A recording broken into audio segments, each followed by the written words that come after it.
அது வெற்றியை நாளை சரித்திரம் சொல்லும். இப்படை தோற்கின் எப்படை வெல்லும். நீதிக்கு இது ஒரு போராட்டம். இதை நிச்சயம் உலகம் பாராட்டும். இந்த பச்சை கிளிக்கொரு செவ்வந்தி பூவில் தொட்டிலை கட்டி வைத்தேன். அதில் பட்டு தூகிலுடன் அன்னச்சிறகினை மெல்லென இட்டு வைத்தேன். இந்த பச்சை கிளிக்கொரு செவ்வந்தி பூவில் தொட்டிலை கட்டி வைத்தேன். அதில் பட்டு தூகிலுடன் அன்னச்சிறகினை மெல்லென இட்டு வைத்தேன்.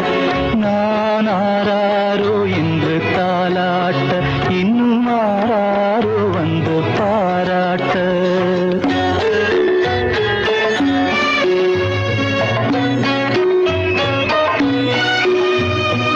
எந்த குழந்தையும் நல்ல குழந்தை தான் மண்ணில் பிறக்கையிலே.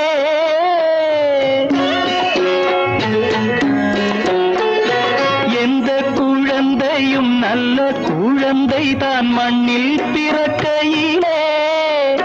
பின்னல்லவராவதும் தீயவராவதும் அன்னை வளர்ப்பதிலே, அன்னை வளர்ப்பதிலே. நான் ஆராரோ என்று தாலாட்ட, இன்னும் ஆராரோ வந்து பாராட்ட.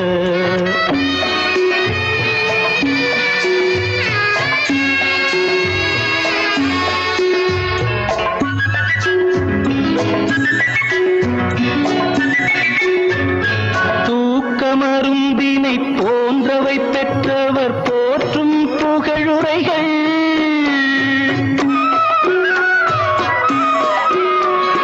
தூக்கமருந்தினை போன்றவை பெற்றவர் போற்றும் புகழுரைகள். நோய் தீர்க்கும் மருந்தினை போன்றவை கற்றவர் கூறும் அறிவுரைகள், கூறும் அறிவுரைகள். இந்த பச்சை கிளிக்கொரு செவ்வந்தி பூவில் தொட்டிலை கட்டி வைத்தேன். அதில் பட்டு தூகிலுடன் அன்னச்சிறகினை மெல்லென இட்டு வைத்தேன்.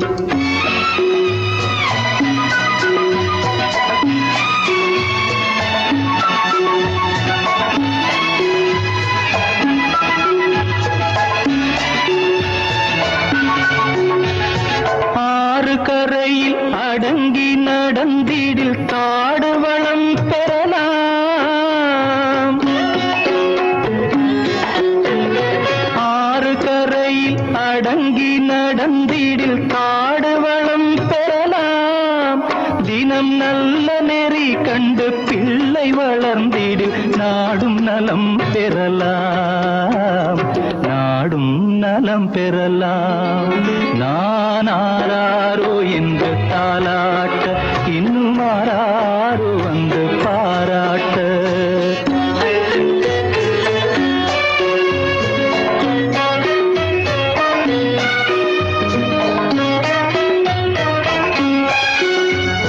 பாதை தவறிய கால்கள் விரும்பிய ஊர் சென்று சேர்வதில்லை.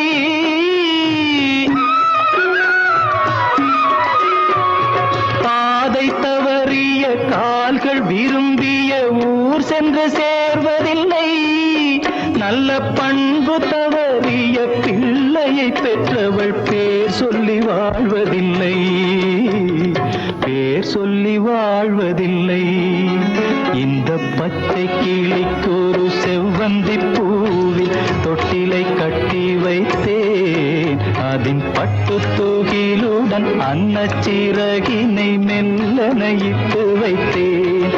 நான் ஆராரோ என்று தாலாட்ட, இன்னும் ஆராரோ வந்து பாராட்ட.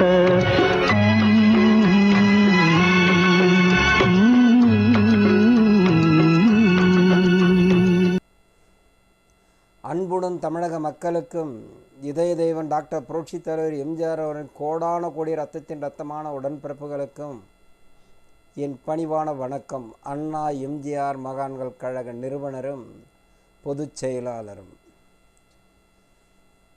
இன்று நாட்டிலே இடைத்தேர்தல் நடந்திருக்கின்றது. விக்கிரவாண்டியில்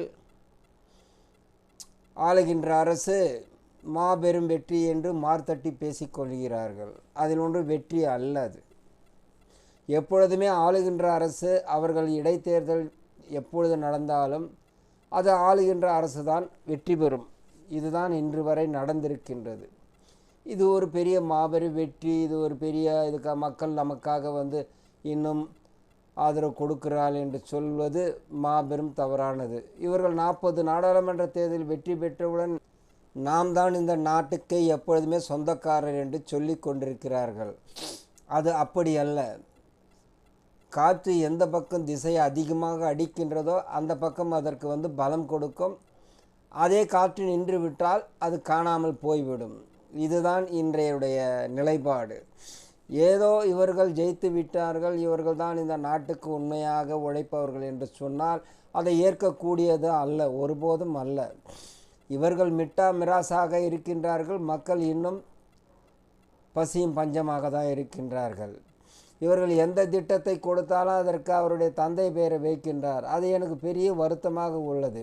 நாட்டில் உள்ள பல தலைவர்கள் இருக்கிறார்கள். இந்த நாட்டுக்காக தன் சொத்துக்களையே அவர்கள் தியாகம் செய்தவர்கள். இவர் தந்தை ஒன்று மாபெரும் அப்பேற்பட்ட ஒரு தியாகியும் அல்ல, ஏழை மக்களுக்கு நன்மை செய்தவரும் அல்ல. ஆனால் குடியை கொடுத்து 2 தலைமுறையை சீரழித்தவர் இவருடைய தந்தை. இன்று வரை அது நடைமுறைக்கு தான் கொண்டு. அது மட்டுமல்லாமல் இப்பொழுது ரெமி என்ற ஒரு சூதாட்டம் எல்லா கைபேசியில் விளம்பரமாக கொடுக்கப்படுகிறாள். இது அரசாங்கம் ஒன்றும் செவி சாய்க்கவில்லை. அதாகப்பட்டது ஆளுகின்ற அரசு மனிதன் குடித்து அவன் சாக வேண்டும், சூதாடி அவன் சொத்துக்களை இழந்து அவன் நடு வீதியில் இருக்க வேண்டும்.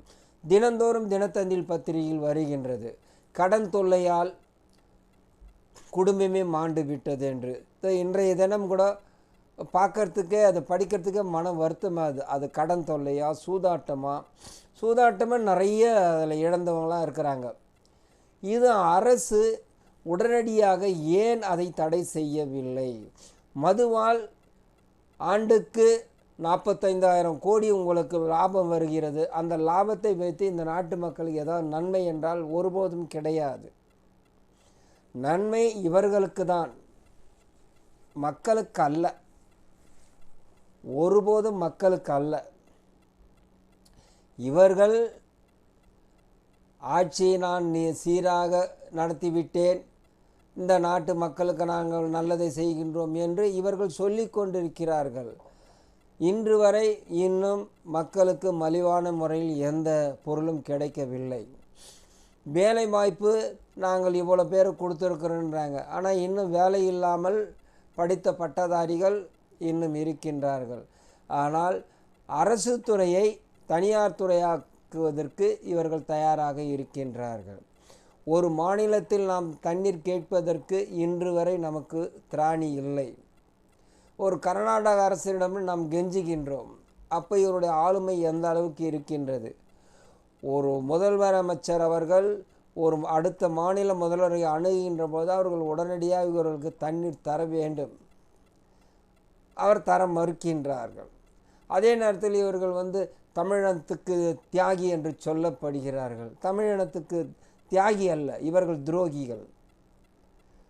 இலங்கை போரிடுகின்ற பொழுது அந்த மக்களை பாதுகாக்க தவறியவர் இவருடைய தந்தை. பேரறிஞர் அண்ணாவின் நினைவிடத்தில் படுத்துக்கொண்டு கால் மாட்டில் துணைவியார், தலைமாட்டில் மனைவியார். நான் உண்ணாவிரதம் அப்படி சொல்லி 1 மணி நேரத்துக்கு 40,000 இலங்கை தமிழர்கள் கொன்று குவித்தார் அப்போது ராஜபக்ஷே. அப்போது ஆண்டு கொண்டிருந்த மத்தியில் காங்கிரஸ். அவருடைய ஆட்சியில் இவர் முக்கியமான அங்கத்தில் இருந்தவர். இவர் தமிழினத்தை காப்பாற்றினார் என்று சொல்வது மாபெரும் தவறு. அதேபோல் கச்சத்தீவை நாங்கள் மீட்போம் என்று சொன்னது மாபெரும் தவறு. இவருடைய தந்தை தான் 1974 அன்னை இந்திரா காந்தியிடம் கையெழுத்து போட்டு அந்த கச்சத்தீவை தாராவுக்கு கொடுத்தார். இது ஏன் சொல்லுகிறேன் என்றால், திராவிட முன்னேற்ற கழகம் நாங்கள் தமிழினத்துக்காக நாங்கள் உயிரை கொடுப்போம். நீங்கள் உயிரை கொடுக்க மாட்டீங்க, உயிரை எடுப்பீங்க. இந்த அப்பாவி மக்களுக்கு தெரியறதில்ல. இப்போது எந்த அலுவலகம் திறந்தாலும் உங்கள் தந்தை பெயரை வைக்கிறீங்க. அது கேட்குறதுக்கு அருவருப்பாக இருக்குது. நான் இந்த பதிவு போடும்போது சொன்னேன், நாட்டில் பல தலைவர்கள் இருக்கிறார்கள். அண்ணல் அம்பேத்கர் இருக்கிறாரு, மகாத்மா காந்தி இருக்கிறாரு, பேரறிஞர் அண்ணா இருக்கிறாரு, கர்ம வீரர் காமராஜ் இருக்கிறாரு, திருப்பூர் குமரன் இருக்கிறாரு, கப்பலோட்டி தமிழர் இருக்கிறாரு, மகாகவி பாரதியார் இருக்கிறாரு. இப்படி பல தலைவர்கள் இருக்கின்ற பொழுது எந்த இடத்துக்கு பார்த்தாலும் கலைஞர் கலைஞர் கலைஞர். அதுவரை நல்ல வேலை. இன்றைக்கி தினத்தந்தியை நான் பார்த்தேன், காலை உணவு திட்டம் வழங்கப்படுகிறது அரசு கல்வி பள்ளி குழந்தைகளுக்கு. அதுவரை காலை உணவு திட்டம்னு இல்லைன்னாக்கா விட்டாக்கா அவங்க தந்தையர் பேர் கூட வச்சுருவார் அவர். இவங்க ஒன்றும் ஒரு தியாகி இல்லை. உங்கள் வீட்டு பணத்தில் எடுத்து நீங்கள் செலவு பண்ணி நீங்கள் உங்கள் பெயர் வச்சிங்க, கலைஞர் வச்சிங்க, மு.க. ஸ்டாலின் வச்சிங்க, உதயநிதி ஸ்டாலின் வச்சிங்க, தயாநிதி மாறன் வச்சிங்க, கலாநிதி மாறன் வச்சிங்க, கனிமொழி வச்சிங்க. அது தப்பு கிடையாது. இது மக்கள் வரி பணம். இந்த மக்கள் வரி பணத்தை நீங்கள் வந்து நலத்திட்டத்தில் கொடுக்கறதுக்கு உங்கள் தந்தை பெயர் வைப்பதற்கு உங்களுக்கு யார் இந்த அதிகாரம் கொடுத்தது? அது யாரும் உங்களுக்கு கொடுக்கல. நீங்கள் ஆள்றதுனால நான் தான் இந்த வடிவல் சொல்கிற மாதிரி நான் தான் ரவுடி நான் தான் ரவுடின்ற மாதிரி எல்லாத்திலும் கலைஞர் பேர் வைக்கிறீங்க. அது ஏற்புடையது அல்ல. தலைவர்கள் நிறைய பேர் இருக்கிறாங்க இந்த நாட்டுக்காக, சுதந்திரத்துக்காக தன் சொத்துக்களையே. ஆனால் நீங்கள் இன்றைக்கி உலகத்திலே நீங்கள் ஒரு பெரிய முதலாளியாக இருக்கிறீங்க. உங்களுக்குன்னா உங்கள் தாத்தா சொத்து சேர்த்து வச்சுருந்தாரா, என்ன உங்கள் அப்பா சொத்து சேர்த்து வச்சுருந்தாரா? இல்லை, உங்கள் அப்பாவே கடனாளி. அந்த கடனை தீர்த்தவரை எங்கள் இதய தெய்வம் புரட்சித் தலைவர் எம்ஜிஆர். இன்றைக்கி நீங்கள் இந்த நாட்டை ஆள்றீங்கன்னாக்கா அதிமுக காரன் தான் உங்களுக்கு பாதுகாப்பு கொடுத்தான். இன்றைக்கி வரலாம் பாதுகாப்பு கொடுத்து கிடக்கிறான் அதிமுக காரன். அவன் வந்து ஒரு விளங்காதவன். அவன் சட்டக்கதெல்லாம் பேசுகிறான்.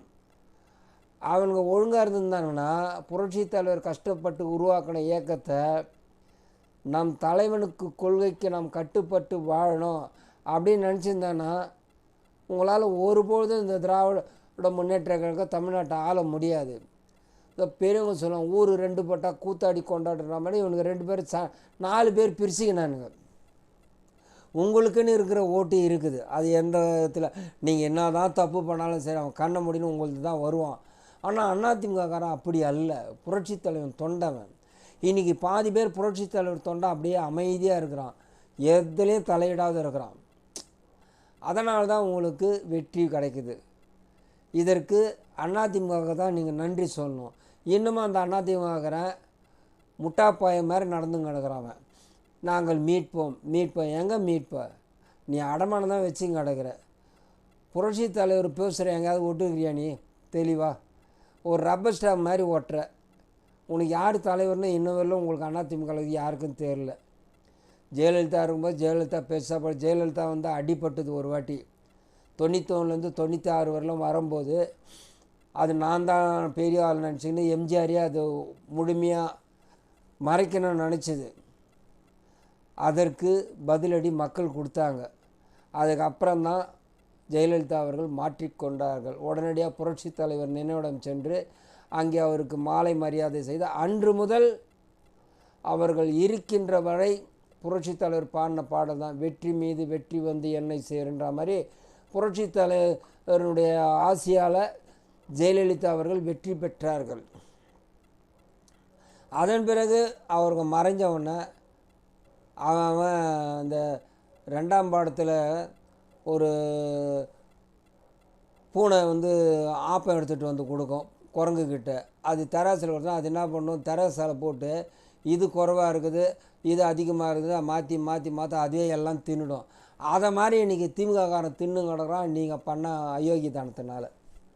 திமுகக்குன்னு ஒரு மாபெரும் செல்வாக்கு கிடையாது. இப்போ கூட நான் சொல்கிறேன், இன்னும் புரட்சித் தலைவர் தொண்டை இளைஞர்கள்லேருந்து முதியவர்கள்லேருந்து நடுவர் வரை புரட்சி தலைவரை இன்னும் அவர்கள் மதிக்கின்றார்கள். இப்போ நாங்கள் வந்து ஜெயிச்சிட்டோன்னு நீங்கள் மாறுதட்டின்னு சொல்கிறீங்க. 1989 அதிமுக ரெண்டாக பிரிஞ்சுது. பிரிஞ்ச பிறகு ஒரு இடைத்தேர்தல் வந்தது. மதுரை மேற்கு தொகுதியும் மருங்காபுரியும். அது எப்படின்னாக்கா ஜானகி அம்மா வந்து அவங்க ஒரு புத்திசாலித்தனம் பண்ணாங்க. நம் தலைவர் உருவாக்கின இயக்கம், இந்த இயக்கத்தை நாம் இருவரும் சண்டை போட்டுக்கூடாது அப்படின்னு சொல்லி ஜெயலலிதா அவர்கள் ஒரு விபத்தில் லாரியில் விபத்து நடக்கும்போது அப்போ இந்த அம்மா போய் மருத்துவமனை சென்று, அம்மு நான் இந்த இயக்கத்தை விட்டு நான் விலகிறேன், நீ என் கணவர் இயக்கத்தை நீ பாதுகாத்து இது பெரிய ஒரு நல்ல நிலைமைக்கு பாதுகாத்துன்னு அந்த அம்மா விட்டு கொடுத்தாங்க. அன்னைக்கு விட்டு கொடுத்ததுனால உடனடியாக மதுரை மேற்கு தொகுதியிலும் மருங்காபுரி தொகுதியும் சட்டமன்றம் வந்தது. மாபெரும் வெற்றி பெற்றார்கள். அதுதான் வெற்றி. மக்கள் வந்து புரட்சித்தலைவர் என்றைக்குமே மறக்கலை. அவங்க 2 பேரும் சண்டை போட்டதுனால அப்போ திமுககாரங்க வந்தாங்க. இப்போது நீங்கள் ஜெயிச்சதுனால நான் தான் பெரியால, அதுக்கு நீங்கள் அதிமுகவுக்கு தான் நீங்கள் நன்றி சொல்லணும். அதிமுக வந்து உங்களுக்கு பாதுகாப்பு கொடுக்குறாங்க. அதில் எந்த மாற்றமே இல்லை. இது உண்மையான புரட்சித்தலைவர் தொண்டனுக்கு அனைவருக்கும் தெரியும். இது ஏன் நான் குறிப்பிடுகிறேன் என்றால், மக்களை சந்தித்து மக்கள் குறைகளை தீர்ப்பவன் தான் ஒரு பொதுநலவாதி. நீங்கள் யாரும் பொதுநலவாதியா அல்ல. உங்களை வரல நீங்கள் சம்பாதிச்சுக்கிறீங்க, நீங்கள் வரல நல்லா சுகமாக இருக்கிறீங்க. உங்களை சுற்றி இருக்கிறவங்களுக்கு அல்ல கைங்களுக்கு நீங்கள் அப்படியே தெளித்து அதுங்களை வந்து போட்டு கிடக்குதுங்க. அது என்றைக்கும் நிலைக்காதது. இப்போ நான் கூட ஒரு இயக்கம் உருவாக்கியிருக்கிறேன். என்கிட்ட எல்லாம் பணம் கேட்குறான். ஏன்னா எங்கெல்லாம் பணம் கிடையாது. நான் அது கொடுக்க மாட்டேன். பணம் இருந்தாலும் நான் கொடுக்க மாட்டேன். என் மீது மக்கள் நம்பிக்கை வைத்து எனக்கு ஒரு நல்ல தீர்ப்பை கொடுத்தால் அந்த மக்களுக்கு நன்மை செய்வேன். ஏனென்றால் உங்கள் வரிப்பணம், உங்களுக்காக நான் பணி செய்வேன். நான் வந்து என் முதலிட்டு நான் உனக்கு ஒரு பைசாவும் கொடுக்க போகிறதில்ல. உன் வரிப்பணத்தை தான் நான் செய்ய போகிறேன். அப்புறம் நான் எதுக்கு நான் தான் பெரிய ஆளுன்னு சொல்லணும்? இன்றைக்கி ஆளுகின்ற அரசு அதுதான் சொல்லுது. எந்த அமைச்சரும், ஏன் முதலமைச்சராக இருக்கின்றார் அன்பு சகோதரர் மு க ஸ்டாலின், அவர் சொத்தில் ஏதாவது எடுத்து அள்ளி கொடுக்க போகிறாரு? கிடையாது. இன்றைக்கி அவங்க ஒரு திரைப்படத்துறையில் இருக்குன்னா அவங்களுக்கு ஏது பணம்? அவங்களுக்குலாம் அவனா சம்பாரிச்சாங்களா? அவங்க தாத்தா அவங்க முப்பாட்டா எல்லாம் சம்பாரித்து வச்சுதா? கிடையாது. அதனால தான் புரட்சி தலைவர் சர்க்காரிய கமிஷன் நியமனம் பண்ணி கலைஞர் அவர்களை சிறைச்சாலைக்கு அமைச்சார். இந்த மக்கள் மறந்துடுறாங்க. அது மறக்கிறதுனால தான் இது போல் தவறுகள்லாம் நடக்குது. அதிமுககாரன் வந்து அது என்ன சொல்கிறதுன்னு தெரியல. நான் கிட்டத்தட்ட 48 ஆண்டு காலம் என் தங்கத்தலைவன் இயக்கத்தில் இருந்தவன். என் தங்கத்தலைவன் இயக்கத்தை குழி தோண்டி போஸ்டானுங்க. இன்றைக்கி அவன் கோடீஸ்வரனாக இருக்கிறான். எனக்கு அவனை பார்த்தாலுமே எப்படி இருக்குன்னா, எப்படி திராவிட முன்னேற்ற கழகக்காரங்க கொள்ளையடிச்சாங்களா அதை மாதிரி இவன் அடிச்சிருக்கிறான். இவன் வந்து தொலைக்காட்சியில் பேசுகிறான், நான் தான் ரவுடின்னு. நாம் பேசுவதற்கு முன்பு நாம் யார் என்று உணர்ந்து பேசுவன் தான் உண்மையான பொதுநலவாதி. தனக்கு என்ன தேவை அதை வேறும் கொள்ளையடித்து கொண்டு மக்களை எப்படி வேண்டுமானால் அவர்களை குழி தோண்டி புதைப்பவன் அவன் பொதுநலவாதி அல்ல, அவன் சுயநலவாதி. இன்று அதுதான் நடந்து கொண்டிருக்குது. இந்த நாடு எங்கேயோ போய் கிடக்குது. தமிழ்நாடு எங்கேயோ போய் கிடக்குது. இன்னும் வந்து அது மேம்பாட்டுக்கு வரல. 234 சட்டமன்றம் என்ன மேம்பாட்டு தொகுதியாக இருக்குது? கிடையாது. சும்மா அந்த நேரத்துக்கு போய்ட்டு ஏதோ ஒரு விளம்பரத்தை காமிச்சிட்டு ஏமாற்றிங்க கிடக்குறாங்க. இதனால் மக்கள் பாதிக்கப்படுறாங்க. விலைவாசி குறையில, மின்சாரம் குறையில, வீட்டு வரி குறையில, பால் வரி குறையில, எல்லாத்தையும் ஏற்றி விட்டாங்க. ஏற்றிட்டு இப்போ நாங்கள் நல்லவன்றாங்க. நான் காலை உணவு கொடுத்துட்டேன். இதில் என்ன சொல்கிறாங்கன்னாக்கா, இந்த விக்கிரவாண்டியில் 150 கோடி செலவு பண்ணிக்கிறாங்க. நீ உண்மையான மக்களுடைய உங்கள் மீது நம்பிக்கை வைத்திருந்தால் நீங்கள் ஏன் வந்து 150 கோடி செலவு பண்ணோம்? இதில் வேறு திமுககாரம் நாம் தமிழ் சகோதரர்கள்லாம் அடித்து மண்டையை உடச்சிக்கின்னு இருக்கிறாங்க. ஏன்னா எப்படியாவது இடத்த பிடிச்சணுமே, பிடிச்சாதான் மரியாதை. இந்த 150 கோடி உங்களுக்கு ஏது பணம்? இதுக்கெல்லாம் சிபிஐ பிடிக்காதா? ஒன்றும் இல்லாதவங்களாம் போய் பிடிச்சி அவனை வந்து தூக்கி உள்ளே போடுறீங்களே. அதே இந்த சிபிஐ மாபெரும் தவறு வந்து, அதாவது இன்றைக்கி சட்டம் ஒழுங்கு நான் பாதுகாக்கப்படுகிறேன் சொல்லி முழுக்க முழுக்க தவறு. சட்டம் ஒழுங்கு யாருக்காக இருக்க வேண்டும்? மக்களுக்காக தான் இருக்க வேண்டும். அதிகாரிகளுக்கோ அரசியல்வாதிகளுக்கோ மந்திரிகளுக்கோ அல்ல. இந்த சட்டத்தை உருவாக்கப்பட்டதே மக்களுக்காக தான். இந்த சட்டத்தை பாதுகாக்கப்படுவதே மக்களுக்காக தான். இந்த நாடு நலம் பெற வேண்டும் என்பதற்காக மக்களுக்காக தான். ஆனால் இவர்கள் அனைத்தும் மாற்றிவிட்டார்கள். வந்து பணத்தை கொலை, அதாவது திராவிட முன்னேற்ற கழகம் எப்போ புரட்சி தலைவர் கலைஞர் அவர்கள் நீங்கள் செய்கின்ற தவறை சுட்டி காட்டினாரோ அப்பத்துலேருந்தே கொள்ளடிக்க ஆரம்பிச்சிட்டாங்க. கொள்ளையோ கொள்ளை. அதான் அவங்க பிள்ளைய வச்சு ஒரு படம் எடுத்தார், பிள்ளையோ பிள்ளைன்னு. அது பிள்ளையோ பிள்ளை இல்லை, கொள்ளையோ கொள்ளை. திராவிட முன்னேற்ற கழகம். நான் இப்போ சமீபத்தில் வந்து நாம் தமிழர் கட்சியினுடைய ஒருங்கிணைப்பாளர் பேசுகிறார். அது எனக்கு ரொம்ப பிடிச்சிது. கலைஞரும் ஒரு தியாகி அல்ல, அது 100க்கு 100 உண்மை. அதை நாங்கள் எப்போ சொல்லிட்டோம். இப்போ தான் அவர் சொல்கிறாரு சீமான் அவர்கள். புரட்சித் தலைவர் எப்போ சொல்லிட்டார்? கருணாநிதி என்ற தீய சக்தி நான் அடியோடு ஒழிப்பேன் என்றார். ஒழித்தார். ஏன்னா தலைவர் அது அவர் சாதாரண மனிதர் அல்ல. அவர் ஒரு இறைவனை சாரக்கூடிய அளவிற்கு அவருக்கு இறைவன் அவருக்கு அந்த அமைப்பை கொடுத்துட்டார். ஒரு வள்ளலார், இவங்களாம் இறைவனை சார்ந்தவர்கள். மக்களுக்கு தொண்டு செய்தார்கள். புரட்சித் தலைவர் மக்களுக்கு தொண்டு செய்தார். இறைவனா சொல்லுகிறாரு, எம்பெருமான் ஈஸ்வரன், யார் ஒருவர் மக்களுடைய பசியும் அவர்களுடைய குறைகளை தீர்க்கின்றார்களோ அவர் என்னுடைய அடியார், அவர் இறைவனுக்கு சமர்ப்பணம் ஆக்கப்படுகிறார் என்று உலகாலும் எம்பெருமான் சிவபெருமான் சொல்லப்படுகிறார். அந்த கொள்கையை புரட்சித் தலைவர் பகுத்தறிவாகவும் ஆன்மீகமாகவும் பின்பற்றி இந்த மக்களிடத்தில் அவர் மக்களின் உள்ளங்களில் இறைவனாக வாழ்கின்றார். அவருக்கு நீ எங்கே பேர் வைக்க வேணாம், நீ வச்சாதான் அவருக்கு தெரியும். இல்லை, உலகம் முழுதும் அவருக்கு பேர் தெரியும். நல்லவர்களுக்கு எப்பொழுதும் நல்லதே நடக்கும். நீங்கள் என்னடானாக்கா உங்கள் தந்தைக்கு எங்கே பார்த்தாலும் பேர், அது எத்தனை காலத்துக்கு நீடிக்காது. திரும்ப வேறு யாராவது ஒருத்தர் வராங்க, விட்டுருவாங்கள உங்கள? விட மாட்டாங்க. எங்கெல்லாம் கலைஞர் பேர் தான் அதெல்லாம் தூக்கி போட்டுருவாங்க. எப்படி புரட்சி தலைவர் வந்து நந்தனத்தில் கலைஞர் மாளிகைன்னு வச்சாரோ, புரட்சி தலைவர் ஆட்சிக்கு வந்தால் அதை எடுத்துகிட்டு தந்தை பெரியார் மாளிகைன்னு வச்சார். ஏன்னா அது பெயர் வைப்பதற்கு ஒரு தகுதி வேண்டும். இந்த நாட்டுக்காக நீ சுதந்திரத்துக்காக நீ போராடினியா, அடிப்பட்டியா, உதைப்பட்டியா, இல்லை உன் சொத்தை வந்து அழிச்சியா, இல்லை ஒரு புரட்சி ஏற்படுத்தினியா, அடிமைப்பட்டிருக்க மக்களை வந்து நீ மீட்டு கொண்டு வந்தியா? ஒன்றையும் கிடையாது.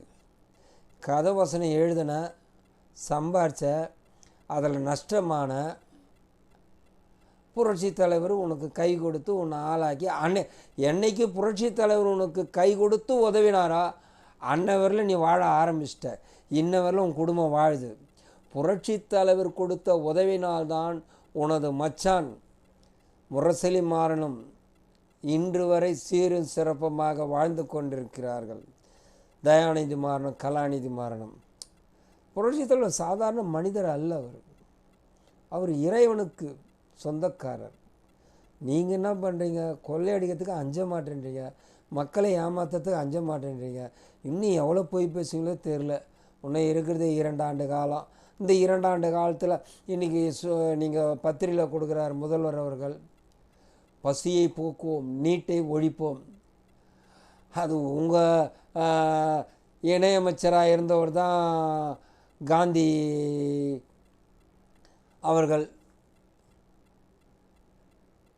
அப்போ அவர் கையெழுத்து போட்டார். எப்படி போட்டார் அவர்? அப்படின்னா மது அருந்திட்டு போட்டார், தன்னை மறந்து. நீங்கள் காங்கிரஸ் இயக்கத்தில் ஆதிக்கத்தில் இருக்கும்போது தானே இந்த நிலைப்பாடு நடந்தது நீட்டு. அன்றைக்கி நீ வந்து சத்தானிட்டு இன்றைக்கி வந்து நான் நீட்டை ஒழிப்பேன்றது எந்த விதத்தில் நியாயம்? அன்றைக்கி ஆரம்பத்தில் நீங்கள் பண்ணியிருந்தீங்கன்னா நல்லா இருக்கும். பண்ணுறதெல்லாம் தப்பு. அதுக்கு நீங்கள் ஒரு நியாயத்தை கற்பிக்கிறீங்க. ஆனால் உன்னை சமூக நீதி காப்போம், சமூக நீதி காப்போம் என்று ஒருபோதும் நீங்கள் சொல்லாதீர்கள் தயவு கூர்ந்து. சமூக நீதி என்றால் என்ன? முதல்ல அதை சொல்லுங்கள். ஒரு கீழ்த்தட்டு மக்கள் அடிமைப்பட்டு கொண்டிருக்கின்றவர்கள், மேம்பட்டு மக்கள் அவர்களை கொத்தடிமையாக சித்திரவதை செய்கின்றார்களே, அவர்களை போய் நீங்கள் மீட்டு நீங்கள் அதில் அடிபட்டு உதைப்பட்டு அந்த மேத்தட்டு மக்களிடத்தில் போராடி வெற்றி பெற்றால்தான் அந்த கீழ்த்தட்டு மக்களுக்கு நியாயம் கிடைக்கின்ற போது நீங்கள் ஒரு சமூக நீதி காத்த சகோதரன் என்று சொல்ல முடியும். அந்த இடத்துல நீ போய் பண்ணலையே, நீ சும்மாங்காட்டியே நான் தான் ரவுடி என்ற அதெல்லாம் உங்களுக்கு சொல்கிறதுக்கு கொஞ்சம் கூட வாய் கூசவே இல்லையே. நீங்கள்னா எல்லாம் வந்து பிச்சைக்காரன் போட்டு பொண்ணையா கல்யாணம் பண்ணியிருக்கிறீங்க, இல்லை பிச்சைக்காரன் பையனையா கல்யாணம் பண்ணியிருக்கிறீங்க. அப்படி பண்ணாதான் சமூக நீதி. பண்ணுறதெல்லாம் பெரிய பெரிய வேலை. இதில் உங்களுக்குன்னு தொலைக்காட்சி இருக்குது. அதுவும் இந்த தினத்தந்தி மாதிரி ஒரு பத்திரிக்கை எந்த பத்திரிக்கையும் கிடையாது. புரட்சி தலைவர் தினத்தந்தி பிடிக்காது. அவர் ஆதித்யநாத் இருக்கும்போதே புரட்சி தலைவருக்கு பிடிக்காது. புரட்சி தலைவர் தப்பாக பேசணும் ஆதித்யநாத். அவர் பேரை கெடுக்கிறதுக்கு என்னென்னோ பண்ணார். ஆனால் அவரால் ஒன்றும் பண்ண முடியல புரட்சி தலைவரை. அவர் உலகளாவே வளர்ந்துட்டவர் புரட்சி தலைவர் எம்ஜிஆர். இந்த அந்த தினத்தந்தி பேர் பார்த்திங்கன்னா அது ஒரு வியாபார பத்திரிகை. அது நாட்டு மக்களுடைய உண்மைகளை சொல்லாது, ஆனால் தப்பு தான் சொல்லும். அவளை கெடுத்துட்டா, அவன் இவனை கொள்ளடித்தான், இவளை அவனை ஏமாத்தினான், இதுதான் முழு பக்கமாக இருக்குமே தவிர பத்திரிகையில் போட வேண்டியதுக்கெல்லாம் சில வரைமுறைகள்லாம் இருக்குது. அதெல்லாம் தவிர்க்கப்படலாம். ஆனால் தந்தி பேப்பர் அப்படி கிடையாது, எல்லாத்தையும் போடுவான். பொண்டாடிக்கிட்ட படுத்ததை போடுவான், அடுத்தனை கெடுத்ததை போடுவான், கொள்ளை அடித்ததை போடுவான், எல்லாம் போடுவான். அவனுக்கு வியாபாரம். இன்னைக்கு வியாபாரம் தான் தினத்தந்தி பேப்பர், விளம்பரம்தான். பத்திரிகை திறந்தேன்னு வச்சுக்கா, அந்த கம்பெனிக்காரன் இந்த கம்பெனிக்காரன் ஏமாத்துறதுக்காக அவன் வருவான், இவன் அவனை ஏமாத்துறதுக்குறான். இன்றைக்கி இதுதான் தினத்தந்தி பத்திரிகை. இதால் மக்களுக்கு விழிப்படைவு கிடையாது. பத்திரிகை என்றால் ஒரு தர்மம் இருக்க வேண்டும். இன்று தர்மம் கிடையாது, அதர்மத்துக்காக தான் அவர்கள் செயல்படுகிறார்கள். இதை ஏன் நான் குறிப்பிடுகிறேன் என்றால், மக்களிடத்தில் மாற்றம் வேண்டும். இன்னும் மாறல. நானும் அதுக்காக போராடுறேன். நான் அதை பற்றி கவலையே படல. நான் என் வீட்டு பணத்தையும் செலவழிக்க போகிறதில்ல. மக்களிடத்தில் உண்மையை சொல்வேன். அதை ஏற்றுக்கொண்டால் அவர்களுக்கு நல்லது. அவர்களுக்கு நான் நன்மை செய்வேன். இவர்கள் செய்யாதெல்லாம் நான் செய்வேன். இவங்க ஏமாத்துறதெல்லாம் நான் அதை வெளிக்காட்டுவேன். என்னென்ன தப்பு பண்ணாலும் அத்தனையும் வெளிக்கொண்டுட்டு வருவேன். எந்த அதிகாரி தப்பு பண்ணாலும் சரி, அவன் மண்டிகிட்டே தீரணும். மக்களுக்கு அவர்கள் ஊழியன், மக்களின் சேவகன். அதை அதிகாரிகளும் ஆளுகின்ற அரசும் உணர வேண்டும். இன்னும் உணரலை. ஆனால் இந்த அப்பாவி மக்கள் அதுவும் தெரியல. ஆனால் இந்த எளியவன் அண்ணா எம்ஜிஆர் மகான்கள் கழகம் வருகிற 2026 போட்டியிடுவேன். எங்கேயும் 10 பைசா கிடையாது. நான் உண்மையை தான் சொல்லுவேன். நான் அதுக்காக உண்டான பயணத்தை தொடங்கிட்டேன். இப்பொழுதுலேருந்தே ஆங்காங்கு வட்டங்களை போய் சந்திக்கிறேன், மக்கள்கிட்ட பேசுகிறேன். மக்கள் சொல்கிறாங்க ரொம்ப தப்பு நடக்குது, அதை நான் மாற்றுவேன், என்னால் முடியும். மக்களுக்கு நன்மை செய்வது தான் என்னுடைய கொள்கையை தவிர இதை டாக்டர் புரட்சி தலைவர் எம்ஜிஆர் தன் வாழ்நாள் முழுவதும் கடைபிடித்தார். அண்ணாவின் தம்பியாக வாழ்ந்தார். அவருடைய வழி வந்த இந்த எளியவன் அண்ணா எம்ஜிஆர் மகான்கள் கழக நிறுவனரும் பொதுச் செயலாளரும் வருகின்ற 2026 சைதை சட்டமன்றத்தில் போட்டியிடுவேன். எங்கெல்லாம் மக்கள் நமக்கு ஆதரவு கொடுக்கப்படுகிறார்களோ அவர்களை சட்டமன்ற உறுப்பினராக நியமனம் செய்வேன். நான் உள்ளதை தான் சொல்வேன், இல்லாததை சொல்ல மாட்டேன், பொய்யே சொல்ல மாட்டேன். என் வேலை இல்லை. உங்கள் வரிப்பணம் உங்களுக்காக செலவழிக்கப்படும். மக்களின் ஊழியன், மக்களின் சேவகன், மக்களின் தொண்டன் என்று சொல்லி அண்ணாவின் தம்பியாகவும் இதயதேவன் டாக்டர் புரட்சித் தலைவர் எம்ஜிஆர் எளிய தொண்டனாகவும் உங்களிடத்தில் வாக்கு கேட்க வரும் அண்ணா எம்ஜிஆர் மகான்கள் கழகம். எங்களுக்கு ஆதரவு கொடுங்கள். உங்களை நம்பி நாங்கள் களத்திலே இறங்குகின்றோம். இந்த பதிவை நிறைவு செய்கிறேன். வாழ்க அண்ணா நாமம், வாழ்க புரட்சித் தலைவர் எம்ஜிஆர் நாமம். என்றும் எம்ஜிஆர் எளிய தொண்ட BSNL ஆர் ராஜா.